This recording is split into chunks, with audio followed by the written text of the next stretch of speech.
Thank you, Courtney. So thank you everyone for taking time to attend today's presentation. I would like to welcome Steven Sussman. Steven Sussman is the Chief Business Development Officer at NAN, which is the Nationwide Appraisal Network. And he consistently brings a unique approach to his leadership of NAN's sales and marketing teams by blending strategies that he developed leading teams at small, high-growth organizations and large Fortune 500 companies. Under Steven's leadership, NAN has onboarded over 1,000 new lender and broker partners in just the last 12 months and shows no signs of slowing down, even in a challenging market with more than 600 new lenders being onboarded in calendar year 2022. Steven's mandate to his team has been clear: provide service levels so profound that they fundamentally change the perception of AMCs throughout the industry, and do it by creating a culture of accountability, transparency, innovation, and an unwavering commitment to honesty and integrity. So Steven, that's a very, very impressive introduction there, or bio. To onboard that many people in this market is truly incredible. So I congratulate you on your continued success. And with that, I would like to turn it over to you for your presentation. James, thank you so much. And thank you to the entire FAMP team for having us here today.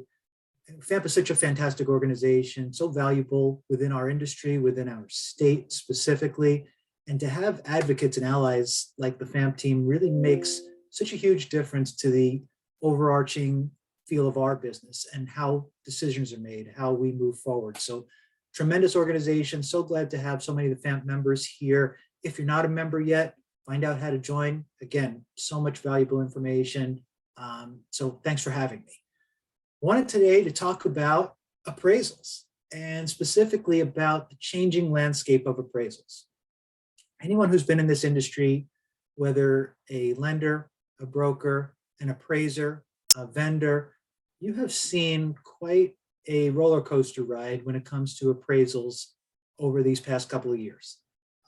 And what I'd like to go through today is just to kind of chat about what has happened, where are we now, and where are we heading, what's coming next, to the best of our ability here from NAN as we see the landscape and what's happening. So I'd love for this to be interactive. I think questions are important and opinions are important. And I hope that you guys can be totally candid with me as we go through the conversation to share what some of your concerns might be, whether it's with AMCs, with appraisals, with the overall nature of the business and how things run with respect to the valuation market. But don't hold back. It won't hurt my feelings, I promise. Love to take any questions you have.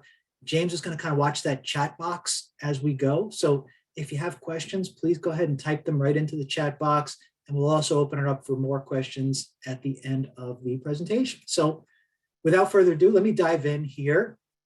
Let's talk a little bit about how times have changed, right? Because so much has changed. You look back 2021, what was it like when you're dealing with home buyers? Well, it's a great market, right? It could not sell homes fast enough. It would just be a matter of how many offers over asking price were coming in. 2022, not so much, right? Home buyers are being more selective due to higher interest rates, high values of homes, and of course, the concern that home prices are going to continue to decline. 2021 interest rates, you could cuddle right up to them. Could not ask for better in 2021. Not so much in 2022, right? A little bit scary to see the interest rates out there. Not as friendly of an environment for the lending community. Loan originators in 2021.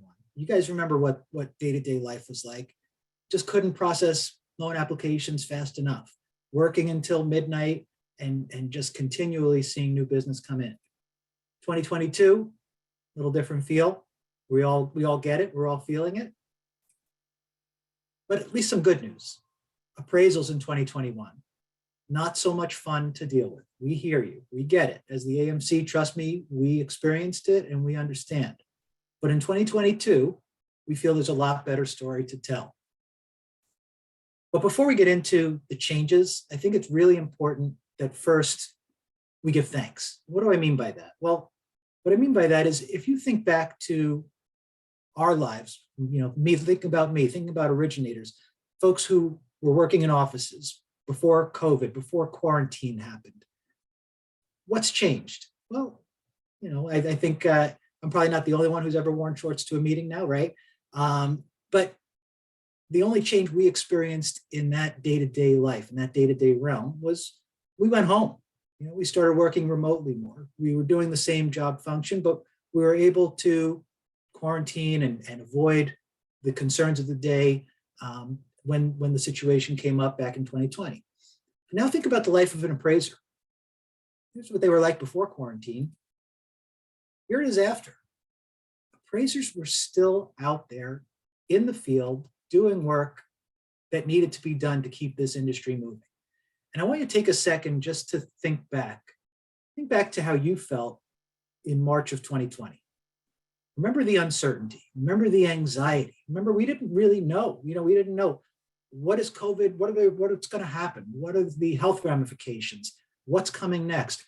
A lot of anxiety there, but it was the appraiser community, their bravery to continue to work, to go out into the field that kept the market moving. Think for a second what would have happened if appraisers said, we're going into quarantine, we cannot continue working. Housing market would have ground to a halt. And we've all seen in 2008 what happens when the housing market grinds to a halt. The macroeconomy follows close behind. Instead, appraisers went out and worked hard, and our industry experienced truly unprecedented boom times. So the appraisers willing to put their health on the line and to function as essential workers made a huge difference for us in 2020 and 2021. And I call that out because it's fashionable to give the appraisers a hard time, right? Things are taking too long, they cost too much. But we need to be mindful of the greater situation around us and realize what everybody, including the appraiser community, was trying to overcome. But 2021 was a year of a lot of inflated issues, right? The bubbles of 2021. So I want to talk about where those came from and kind of what we're seeing burst those bubbles as we move forward. First thing that comes to mind for me, and probably for many of you, is extremely high appraisal fees. How many times in 2021 did we see a $1,500, $2,000, $3,000 appraisal? Things that were unheard of, right? That we had never seen before. So what happened? What happens? Well, 2022 interest rates came in. That's what happened. And those interest rates popped that bubble because it changed the dynamic and the landscape of the appraisal world. So what are we seeing instead? Well, as we look back from NAN's perspective with the data that we have of the average cost of an appraisal in 2022, what do you see? You see significant decline month by month by month. To the point where appraisals have dropped from $659 all the way down to $594 on average for an appraisal fee. How about turn times? 2021 was the first time I ever had to tell anybody that there was going to be a 4-week turn time on a property that didn't have an Olympic-sized swimming pool and a pickleball court in the backyard, right? It was frustrating, but again, it was for good reason. It wasn't that the appraisers were sitting on their hands. It was that there were only so many appraisers to go around, and they were working 6 days a week, 12 hours a day, but it was hard to keep up. So what happened? Well, here come those interest rates again, and those frustratingly long turn times have changed quite dramatically. So what are we seeing? Well, let's take a look year to date. Here, again, we have data here from NAN, but I expect many AMCs are going to be similar in their trajectory. 8.3 business day turn times on average back in January. What's happened since then? Pretty dramatic, right? We're seeing a 46% improvement in turn times for the month of October compared to the month of January. In fact, in October, NAN had the best month in our 18-year history for our overall average turn times. That's 4.5 days across the country on average that we were seeing. And again, I expect this is going to be mirrored in many ways with other AMCs. This is not just NAN, but I want to share with you our perspective from the data that we have available. So what are we seeing nationally? Well, here's a peek at state by state for the month of October, where you can see so many states now where we're actually seeing sub 4-day turn times. Think back to 2021. Sub 4-day turn times, you were lucky if it was sub 4 days until an appraiser accepted the order, right? Now this is from the order being placed to it being completed. It's a huge difference. And specifically here in the state of Florida, we're really seeing phenomenal change. In the month of October, for the first time this year, we averaged fewer than 4 days to turn around an appraisal order from start to finish. And you can kind of see county by county. Of course, you get into Glades County, you get into Holmes, you're still seeing those relatively long turn times. But when you're in the most populated areas, when you're in Broward, when you're in Miami-Dade, Pinellas, Hillsborough, Orange County, these are areas where we are seeing consistently turn times in the 3 to 4 day range. So again, huge improvement, huge difference. It's one of the few upsides to a slower market is more efficient processing of appraisals. How about the appraiser shortage though, right? Remember that was the whole driver behind why the fees were high and the turn times were long. There simply weren't enough appraisers to go around. I read a statistic that there was estimated to be a 50% shortage of appraisers in 2021 compared to the volume of overall work that the appraisers were asked to complete. 50%. Imagine at your workplace, you know how many people you need in order to get the job done. Cut that in half, and now you're trying to get that work done. Not easy, right? So we come into 2022, and NAN tried to help a little bit with this one. So here we are coming in to burst that bubble this time. So what changes in 2022 compared to 2021? Well, a lot of things. One is the industry as a whole is embracing technology, evolution, and change. And change is not something that the appraisal industry is known for. I often joke around that there are quite a few appraisers out there who say, you can take my tape measure from my cold dead hands, right? It's hard to move away from where we're comfortable and where we know we can provide accurate valuations, because there's a lot of pressure on the appraiser to make sure that their valuation assessment is correct. It has ramifications for the lender, for the broker, for the homeowner. So super important, and embracing new technologies and changes comes with an element of unknown. But we are moving forward as an industry. And as you see here, I wanted to highlight some of the products, for example, that we offer. The ones in white are the more traditional products that have been around for a long time and require the appraiser to do their full inspection, valuation, review, all as you have seen for many years. Look at the ones highlighted in yellow. What's the difference? Well, the difference there is that these products leverage technology to take some of the burden off of appraisers in areas when it's appropriate. So this could mean having a hybrid approach where there's a bifurcated appraisal. It could mean leveraging technology for automated valuations. It can mean working with home inspectors who can go out to inspect a home rather than the appraiser going out, allowing the appraiser still to be an important part of the function, but to do what they do best, which is to assess the valuation rather than to take the measurements, to take the photos, to go out into the field. We have waiver solutions like the ACE Plus PDR from Freddie Mac. We have property condition reports that can sub in. We have ways that we can leverage technology for lower leverage loans like HELOCs versus originations. This is only going to continue to get better. And again, I believe that this is in the best interest of everyone in this industry, especially including the appraisers. And I know there are some appraisers who look at this and think, are they trying to replace me? Am I being pushed out of the equation? And from our perspective, at least here at NAN, the answer is a resounding no. We need the expertise of appraisers. It matters, but we can get smart about how we leverage that expertise, how we use those resources, and where the appraiser can best dedicate their time. And that's what we're trying to help drive forward within the industry, is again, not to shift away from appraisers, but to shift toward more intelligent use of the appraiser's skills. Well, what else? Well, strategic engagement of trainee appraisers. What does that mean? Well, one of the great challenges to this business is that there are substantial barriers to entry for new appraisers to come on board.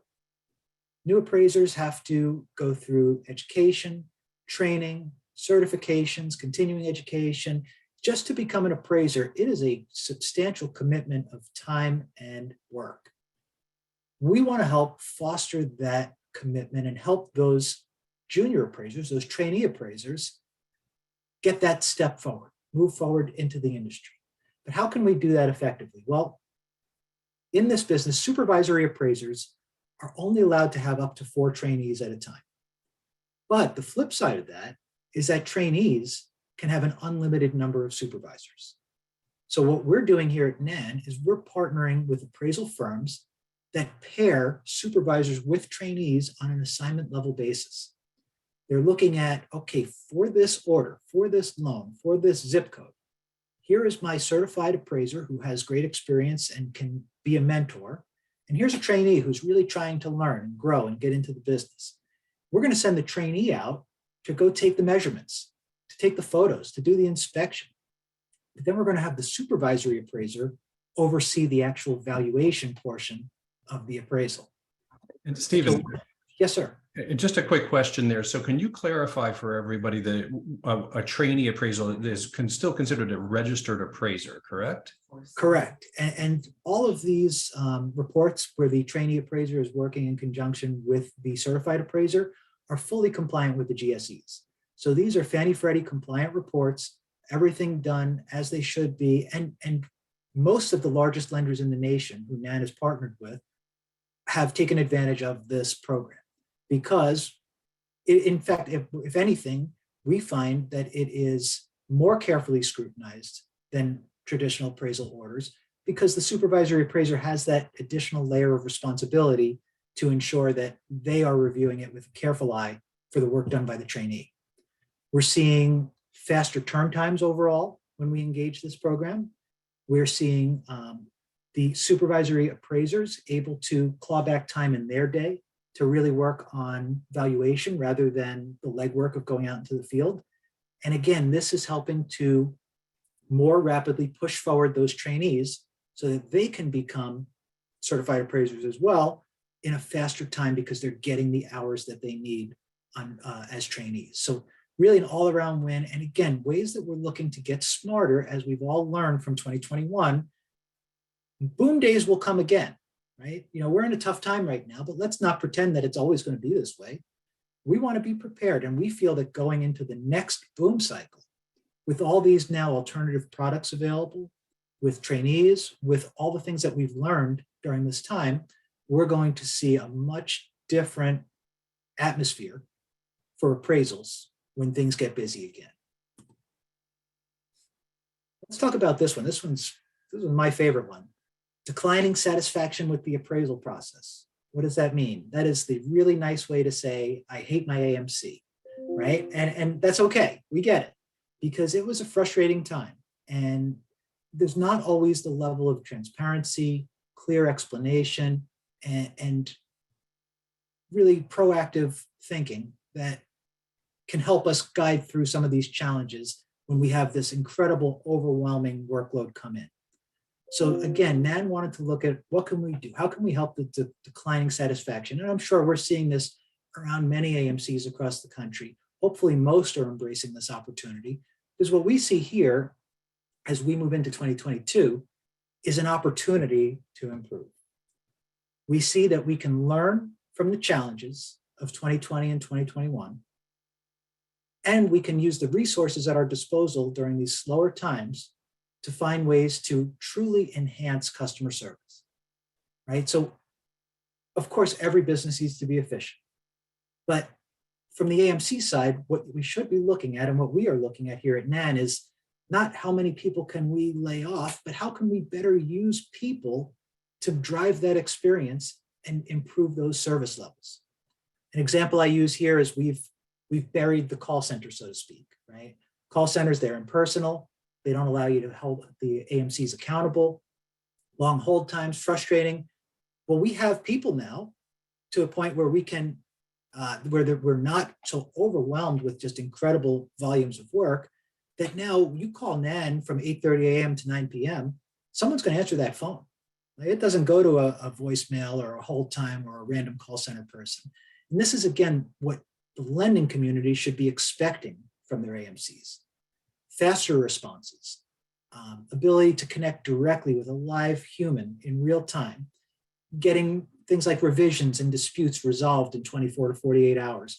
There's no excuse in 2022. So again, hold us accountable, hold all of your AMCs accountable as we move forward. We're also embracing data and analytics. It's not just the appraisers who we have to ask to be comfortable with change, it's the AMCs, right? How can we get smarter? How can we look at all this information that's at our fingertips from hundreds and hundreds and hundreds of thousands of appraisal orders that we've completed in recent years and say, how do we now use this data to predict the best appraiser for an upcoming job? How do we use these analytics to understand how we're most likely to be successful? I always use the baseball analogy, right? You go to a ball game, you're gonna see the infield shift around with each batter based on where the ball's most likely to go. We need to be nimble like that too. We can't just throw a dart at the dartboard and pick an appraiser at random. We need to be smart. We need to get out in front of things so that we are avoiding the challenges that many of us saw in recent years. And again, that's one of the big changes that we're embracing here at NAN. And how can we use that data to help drive business in a challenging time for the lender and broker community? And one of those ways is through what we call panalytics. There are compliant ways that a preferred panel of appraisers can be managed with lending organizations. And some of those lenders, including some here in Florida, ask us to manage those panels on their behalf. We, of course, take compliance seriously. That's our first and foremost concern.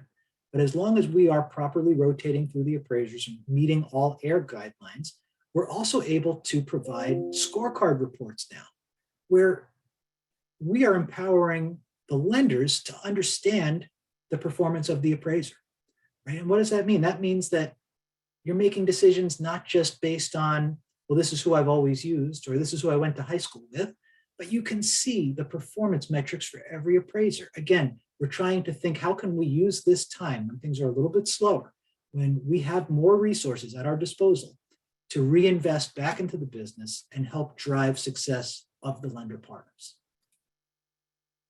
Also revolutionizing the QC process. I can speak to, again, what NAN is doing, but this is something you should be seeing across the industry. Coming up with proprietary software solutions to make QC more efficient. You know, what we're doing at NAN, we launched a product here, allows us to instantly scan against more than 15,000 rules when the report is submitted by the appraiser. So that means we're flagging items of concern before it's gotten back to the lender. The underwriters, by the time it gets to them, everything is good to go. You know, QC and underwriting should be a lot simpler process going forward in this industry because technology is available that allows us to get in front of it. And it also allows us to address one of the really hot topics of the day, which is appraisal bias. And again, here at NAN, we have AI that is trained to detect possible bias within a report. It's learning context, words, phrases, things that should be red flags that, again, human eyes are always looking at these too, but human eyes are only human.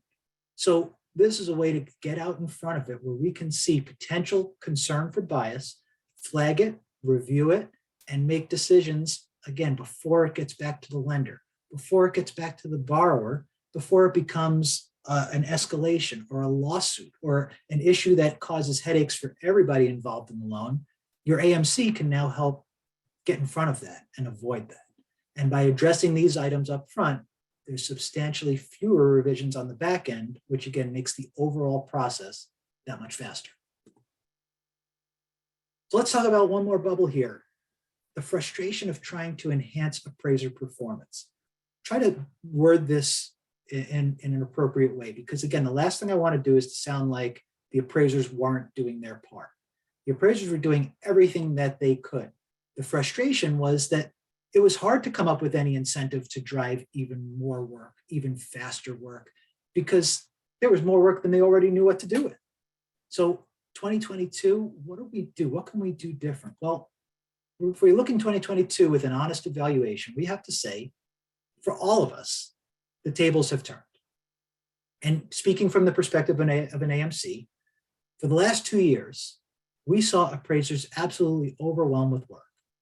And the AMC, who's that compliant middleman who speaks to the lender on behalf of the appraiser and to the appraiser on behalf of the lender, well, we had to be honest with our lender and broker partners.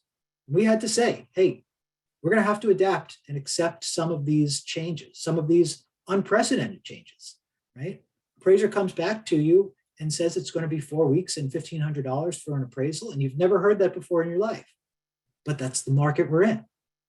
Now it's different. We've all seen the slowdown. We're all feeling the effects of it, very much including the appraisers. And that means that the appraisers have more bandwidth. Just like the AMC, we have more bandwidth to provide that much greater enhanced service. Well, the appraisers have more bandwidth and they're looking for more assignments. That allows us as the AMC to be empowered to seek out truly only the best of the best appraisers. Example I use is here at NAN. We've built what we call an elite panel of appraisers. We're looking at the highest performers in every market. And we're going to those appraisers and having these conversations saying, we would like to send you more work. You're doing great. In return, though, we need a commitment from you that you are going to provide service that outperforms your peers. Faster turn time, more accurate reports, responsiveness to outreach, regular updates, all the things that the lenders and brokers have been crying for and wanting desperately. We are now getting those solid commitments from the appraisers to deliver on them. And it's really a win-win because it's a merit-based system. We're rewarding the very best appraisers. That's who you want to have your work with. And at the same time, those appraisers, they're able to feel less of the impact of the slowdown thanks to their hard work. And it's a win for everybody. The reports come in faster, they're high quality reports, and the appraisers have the ability to take on more assignments. We're also trying to get creative with how we can provide incentives. And again, I always ask your AMC, what are you doing in this space? These are important things I share with you from NAN. We have what we call our next day appraiser payment program. Really simple, but really powerful. What we do is we tell our appraisers, if you submit your work on time or early, no exceptions, we're going to send you your full fee within 24 hours by direct deposit. You'll have cash in your pocket the next day if you're on time with your work. If you're late, you're going to get paid by industry standards, which is about 30 days for an appraiser to get paid. And for us, we looked around the industry and we saw appraisers getting paid in 30, 45, 60 days. We saw some AMCs with good intentions paying their appraisers in 24 hours. But nobody was tying it to performance. Nobody was requiring that the appraiser come to the table and deliver in return for that great incentive. So again, looking for ways that we can continue to enhance the experience, we need it to be a win-win. As the AMC, we walk the tightrope all the time. We hear from the appraisers about frustrations. We hear from the lenders about frustrations, and we want to be fair and try our best to keep everybody happy. So this is a way that we looked at it and we said, okay, we can help the lenders by incentivizing the appraiser and by making sure that the work is back faster. We can help the appraisers by putting money in their pockets faster during a tough time. So again, coming up with creative solutions. This is how the appraisal world is shifting and changing. So what comes next? Short answer is we don't know because nobody knows, but we can pretend, we can try our best. We can give you our best forecast. And I'll tell you our position. We believe that interest rates will begin to slow by the end of the year and interest rate rises specifically. And then in 2023, we think we're actually going to see some modest rate declines. We believe that most likely the highest interest rates have come and gone, and we may hover in that area. We may come down a little bit, but we don't expect to see dramatically increased rates over the course of 2023. And we believe that when you couple that with the declining home prices, there may be some reprieve for the business. That mortgage originators, loan originators may start to see a little bit of an uptick, even if 2023 starts off more slowly than 2022 did, that as we get to mid-year, we begin to see some improvement. But what we can tell you to expect what comes next from our perspective, with a little bit more certainty than trying to forecast the market, We expect turn times to level off at around 4 to 5 business days. And that should stay firm throughout 2023. What we see here is that turn time should be better than ever before. Two reasons for that. One is technology improvements, as we talked about. Two is the knowledge gained from 2021. We were all forced to think differently in 2021. We had to deal with a huge influx of business, unprecedented for all companies involved in this industry. So we had to get smarter, more efficient, better ways to do things, shave a little time off here, get a little bit more efficient there. All those learnings carry over to 2022, 2023, and beyond. So we believe these faster turn times are here to stay. Look for continued rollouts from the GSEs of modernization products. We're going to keep trying to help increase speed of appraisals, limit potential for bias, bring down costs. These are great for our industry. And again, I would strongly advocate that these are great for appraisers too. I think it's a win all around if it's done responsibly and if we take the time to make sure that we're testing appropriately and that we're finding the right solutions. First one out of the gate may not be best. We may have to try and fail with some of these new technologies and new alternative products, but it's going to take us one step closer to ultimately getting to where we need to be. Here's the hard news. Appraisal fees will never go back to pre-2020 rates. And there's a reason for that. Appraisers were long overdue for a raise. Appraisers worked for materially similar fees for about 15 years without seeing a substantial increase. And when 2020 and 2021 came around, that was the opportunity for appraisers to bump their fees. And it was not unfair to establish a new baseline. The challenge that we had that we will no longer have is those real extreme fees, right? Hey, it's going to be $3,000 if you want me to take this one. I don't really have time, but I'll do it if you want me to. Those days are behind us. But the days of the $400, appraisal cost, that doesn't exist anymore, and it won't. But again, that's not unexpected. We see rising prices across the entire world, and appraisers need to maintain a standard of living as well. So we expect that fees will level out. Probably going to still see a little bit more decline from where we are, but sometime in Q1, I think we're going to hit that plateau where we reach that true new normal baseline. Going forward, lenders and brokers should insist on the highest levels of service from AMCs and from all vendors. And the AMCs, we should be insisting on the highest level of service from appraisers. Again, there's no excuse. Everybody has the bandwidth now to function at the highest level. We've learned a ton. We've built out all sorts of new technology. We've got all kinds of new products at our disposal. Hold us accountable. When you're working with your AMC, whether it's NAN or another great AMC out there, hold us accountable, because now is the time when we should be firing on all cylinders and delivering the very best performance. And finally, I believe we'll see continued technological advances. We're going to keep improving the borrower experience, enhancing the QC process, making inspections easier to manage. Just all around, technology is going to really influence the next few years of how appraisals evolve. And finally, my personal tip here as we navigate these challenging times, just like when we were navigating the times of great prosperity, always remember that this too shall pass, right? This is a cyclical business. There's going to be great times, and we should always stay humble during those great times. And there's going to be tough times, and we should keep our heads up through those tough times, because it's a cyclical business. And if you stick to it, you put in the hard work, everything is going to come out whole at the end. So with that, I thank you again for the opportunity to speak with the group. I want to share with you some contacts here from NAN that you can feel free to reach out to, including myself, of course, but also Jason McMullen, who is an active member of the FAMP board. We're very proud to have him on the FAMP board here and part of the NAN team. He oversees our relationships here in Florida and across the Southeast. Chris Seymour, our VP of Sales. We'd love to assist, whether it's a question that has to do with NAN or just an appraisal or AMC question.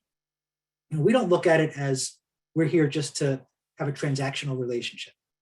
It's our job to be industry experts and to help, just like FAMP does, to help guide the industry, move it forward, and influence the success of everybody involved. There's lots of appraisals to go around. So if it's an order with someone else, but you still want to consult us for some tips or some ideas or ask a question, we're here for you. And as should all your vendors be the same. So we encourage you to reach out. I'd love to open it up for questions now. James, I cannot see the question dialog box, so I don't know if there are none or 100 that have piled up, but I'm going to turn that back to you and open it up for questions. Well, Stephen, first of all, thank you. That's incredible information. And we really appreciate NAN's support of FAMP and Jason's taken on leadership positions. So your team is incredible. And I would encourage everyone in the audience, if you have questions, please put them in the chat box and we'll address them as readily as we can. But I actually have a couple of questions that I wanted to ask you for the benefit of the audience.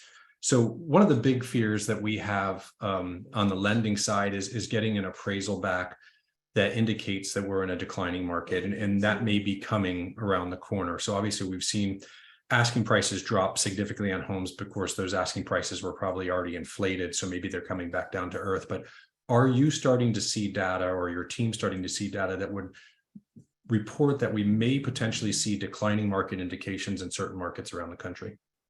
Yeah, James, it's a great question. So I can tell you that without being directly in the weeds analyzing the data, as I'm not an appraiser myself, let me be very clear there, that what we are seeing anecdotally at least is certainly signs of that declining market. And I have been witness to more than a handful of appraisals where we're seeing that begin to come up.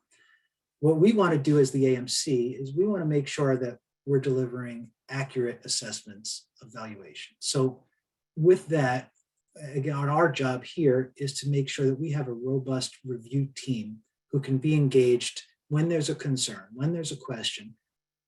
Appraisals are subjective, right? I could take the 3 best appraisers in your area, send them into your home, and we're not going to get the exact same value on all 3 reports. We're not going to get the exact same opinions about the best comp, about the condition of the market. So we need to have, as the AMC, a safeguard in place. What we do here at NAN is we employ a team of in-house staff appraisers, and they are here whenever there's a concern with a report, be it value, be it methodology, be it assessment of the marketplace. We engage our internal team to work as a peer with the original appraiser and have that peer-to-peer review conversation to discuss precisely why these assessments were made. Again, we never want to interfere with the local appraiser on the ground. That's the expert. That's the person who knows the market best. But our certified appraisers are very well qualified to ask the tough questions, to say, hey, justify for me why you made this change here. Why did you choose this comp? And either that will either cause the original appraiser to reconsider their position, or to be able to provide that justification that we can go back to the lenders with and explain, so that there's a full understanding of why that assessment was made and how to best move forward with the loan. Excellent. Thank you. Thank you for that response. So I'm going to kind of paraphrase a question here in the interest of time. So you had highlighted some of the new, and data is gold these days, or data is Bitcoin, whatever you want to call it. But data is obviously driving every business in the world. And sometimes there's instances where if you'll have 2 appraisals on the same property from very competent appraisers, and the final figures could be a variance of 10 or even 20%. Are some of those data tools and services being utilized in conjunction with the traditional appraisal techniques and the experience of the appraiser to try and fine tune or help support the estimate of value? So from our perspective as the AMC, when we're faced with a challenge like that, we most certainly do lean on that data, be it automated valuation modeling, looking at what are the best comps in the area, taking a full deep dive look at what is supported, what's not, and is it a judgment call? We use kind of 10% typically as the threshold. If there's a variance of less than 10%, we believe that that is kind of within that frame of reference for one appraiser to another using their best judgment. When we see a variance outside of 10%, that's when we want to look at, okay, can we bring in an independent third party for a review? Can we order another appraisal, see what comes back? Can we look at the data available to us? So again, it's trying not to overstep our bounds as the AMC, but when there's that substantive variance, using all those tools at our disposal to help guide things forward in the right direction. Excellent. Thank you for that. Here's another question. With the destruction of Hurricane Ian in Lee and Collier and Charlotte counties, what are the challenges that appraisers will face with properties that were completely destroyed in reference to values? Yeah, that's a great question, James. And I gotta be honest with you. I don't know exactly where that goes. I know it's going to create great challenges for so many people in so many ways. We've got fantastic appraisers who live and work in those markets who are going through these challenges themselves. And we try our best to stand behind the appraisers and the communities, and we know that they're working actively to rebuild and to get back on their feet. And going to be some material changes. I think what's going to happen ultimately is that it's going to take some time. It's going to take some time to see what happens, how that rebuild goes, what that area looks like over the next 3, 6, 12, 24 months, and what changes with respect to valuations. Appraisals are more of a backward-looking document than a forward-looking document. Appraisals rely on previous sales, prior comps. So what's going to happen going forward? It's really going to depend on what happens in that market.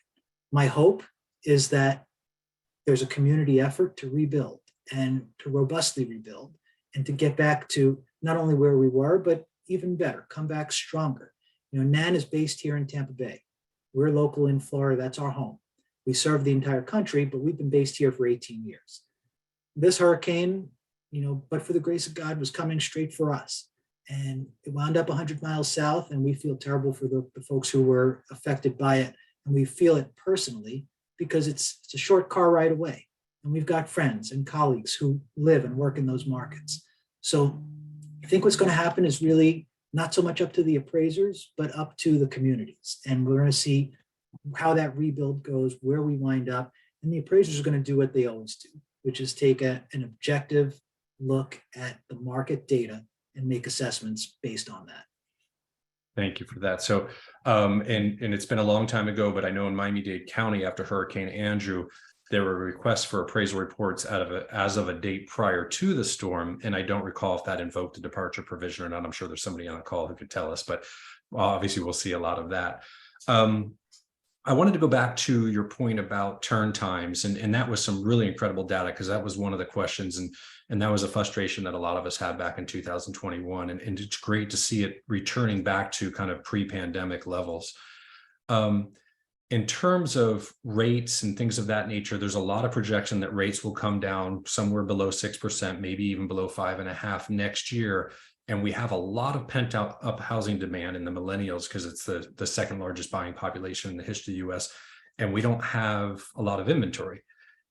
How would the business, not just NAN, but I mean the industry itself on the appraisal side, start to scale back if we see demand? I don't think it would reach the levels that we saw in 2021, or I'm sorry, during the pandemic, 2020. But if it increased by 25% relative to today. I think at this point, again, because of all that we've learned, because of the technology that we now have to support us, some of the technology that's not really even being utilized so much yet, right? Like the ACE Plus PDR solution with Freddie Mac, that's a refinance solution. We're not seeing a whole lot of refinancing happening right now, but if rates drop, we're going to see more of that. We're going to see greater demand potentially for desktop appraisals. That's not there so much right now because, again, nobody's overrun right now. So most lenders aren't looking to step out onto the ledge to say, let me be first to try this. Instead, they're happy to say, hey, traditional appraisal is 4.5 days. That's fine with me. So we are positioned now for that growth. I think 25% growth, we will very minimally feel the impact of that from a performance standpoint. Now we get back to 100% growth, then sure, there's going to be some change. But again, I really firmly believe we will never go back to the 2020, 2021 scenario. We've learned, we're grown from that. And we're going to see fluctuations. Instead of 4.5 days, maybe it's going to be 5.5 days. Maybe it's going to be 6 days, but we're not going to see 12 days anymore. Those days are behind us. Right. The next topic we want to touch on briefly here is, and without getting granular about the actual rebuttal process, it's more related to the turn times. So obviously, sometimes the lenders would like to rebut, or involved parties would like to rebut an appraisal because they have a difference in opinion. And we know through that process, we're strictly to provide data and it's not an editorial. But sometimes those turn times, and not with NAN, but I mean industry-wide, can get a little bit protracted, whether you're talking about several days or as long as a week. Is that something that's been addressed within the turn times that you already highlighted? Yeah, so great question. So those turn times that I highlighted on a state and county level do not include value reconsideration requests. What I can tell you, though, is some data on that. We were seeing those drawn out further in the past couple of years than we are now. And it's an area where we try to be really conscientious because, again, the goal here is certainly a speed, but speed is not first. Accuracy is first. Right? We want to produce a report that is an accurate look at the valuation. So when there's a concern, we're not looking to rush through the process as much as we're looking to have a meaningful discussion with the appraiser and get to the right solution. What we're seeing now typically is 48-hour turn time, sometimes up to 72, but we're scaling back closer to that 48-hour turn time on reconsideration requests. We expect that to ultimately land in the 24 to 48-hour zone is where we would like to see it. But again, we need to give the appraiser appropriate opportunity to review the concerns, check the data, and provide their response. So yes, we're seeing an improvement, certainly, but it's never going to be that instantaneous because we need to give the appraiser appropriate time to work. Excellent. Thank you for that. And I think the last question here is regarding property inspection waivers, or PIWs, and you had referred to them earlier in the presentation. Are you aware of a development from the agencies of expanding those programs? Are they using additional AI to try and make it more robust? Or are they waiting to look at performance data from those loans to see if that's something that would expand? It's a great question. And when you find the answer, I hope you call me first to let me know. I'm sure Jason knows. I suspect the GSEs are certainly looking at taking all the data into account and trying to determine the best way forward with how to utilize it and how to make those assessments for waivers in a way that is going to be efficient. Right? The last thing we want is to give more waivers than appropriate and have it come back to bite us all in the end. We've all seen what happens when valuations are not in line with where the market lands. So I think a conservative approach is best. Of course, everybody wants the waiver. It's great. It helps the loan move along, saves money for the borrower. It's a good thing. We just need to do it smart. And my belief and my hope is that the GSEs are taking a close look at that as they make their decisions. Agreed. Well, I think that's all of our questions. We greatly appreciate your time, Stephen, and we greatly appreciate NAN's and Jason's support of FAMP. You all have been tremendous to us. And anybody who's on the call that would like more information about the report cards and the panels and the appraiser incentives that NAN provides, they should reach out to Jason. Is that correct? Yes, reach out to Jason here if they're here in the Southeast. Jason is based right here in Tampa Bay and has been in the industry for over 20 years, been on all sides of the business, is a wholesale account executive, works here at NAN now for the last, gosh, must be coming up on 4 years now. So a great resource and always happy to help. Fantastic. Well, again, Stephen, thank you for your time and your expertise. We appreciate you and your team. And with that, we'll bid you a good day. Thank you, James. Thank you to FAMP for having us and for all that you do. Have a great day, everybody. Thank you. Bye-bye.